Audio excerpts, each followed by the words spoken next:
আসসালামু আলাইকুম ফ্রেন্ডস, দেখেন আমি কত বড় একটা আম নিয়েছি। আমার সবগুলা আমের রেসিপিতে আপনার এই একই ধরনের আম, কারণ আমরা তো এই দেশে পাকিস্তানি আম ছাড়া অন্য কোনো আম তেমন একটা খাই না। পাকিস্তানি আমগুলো অনেক বেশি মজা, খেতে অনেক বেশি ভালো লাগে, মিষ্টি বেশি। আমি এখন এটাকে ছিলবো, ছিলার পর ছোট ছোট পিস করে নিব, কারণ আমি মিষ্টি আম দিয়ে আমের বরফি তৈরি করব। দেখেন ফ্রেন্ডস, মাশাআল্লাহ আমগুলা কতটা সুন্দর, দেখছেন চকচক করতেছে। আমি এখানে অনেকগুলো চিনি নিয়েছি, মিষ্টি আপনি যেরকম খাইবেন ঠিক সেরকম দিবেন। আমি এই যে একটা ব্লেন্ডারের ভিতরে চিনি আর আমগুলা দিয়ে দিব। এখন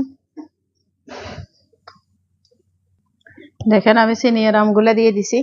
এখন আমি এখানে এই যে একটা মিষ্টি দই দিয়ে দিব,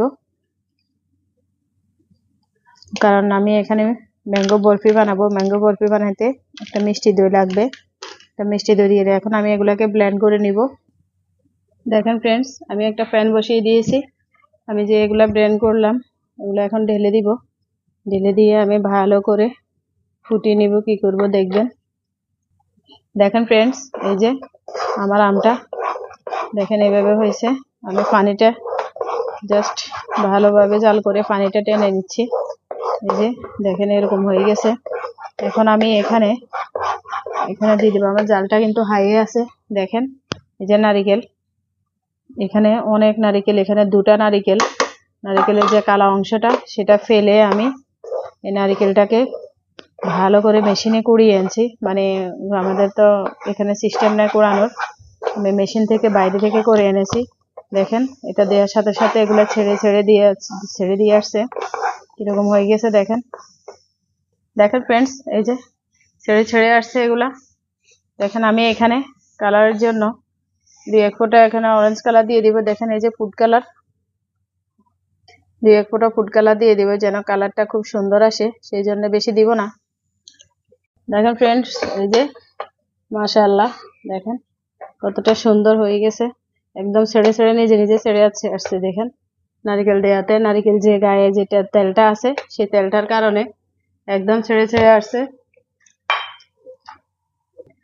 দেখেন এই যে গরম গরম, এই যে আমি একটু আপনাদেরকে দেখাচ্ছি। দেখছেন এই যে এই বরফি হয়ে, আমি একটা নিয়েছি, সার্ভিং ডিশ নিয়েছি, সেখানে আমি ঢেলে দিব।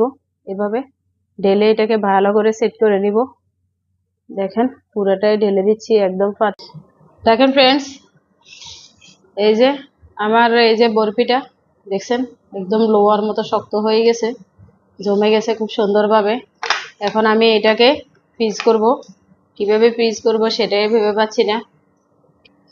দেখেন ফ্রেন্ডস, আমি এই যে পিসগুলা একে সবগুলা তুলে নিচ্ছি। দেখেন মাশাআল্লাহ, দেখেন বরফি কতটা মজা হয়েছে, কতটা দেখতে ভালো লাগছে, কতটা সুন্দর হয়েছে, দেখলেই তো খেতে ইচ্ছে করছে। আপনারা এইভাবে বানাবেন, বানাই সবাইকে নিয়ে খাবেন। যেভাবে মন চায় সেভাবে পিস করবেন। আমিও করেছি এলোমেলো ভাবে, যেভাবে ভালো লাগছে সেভাবে করছি। আপনারা এইভাবে বরফি নর্মাল ফ্রিজে রেখে অনেকদিন খেতে পারবেন খুব সুন্দরভাবে। দেখেন পিসগুলা কি সুন্দরভাবে উঠে গেছে। আমি এখানে একটু বাদাম ছড়িয়ে দিব। যারা শুরু থেকে আমাদের ভিডিওটা দেখেছেন সবাইকে অসংখ্য ধন্যবাদ। ভালো লাগলে একটা লাইক করবেন, কমেন্টস করবেন আর শেয়ার করবেন। আপনারা আমাদের চ্যানেলটা সাবস্ক্রাইব করে পাশে থাকা বেলটা অন করে দেবেন। আমাদের ভিডিওটা পুরো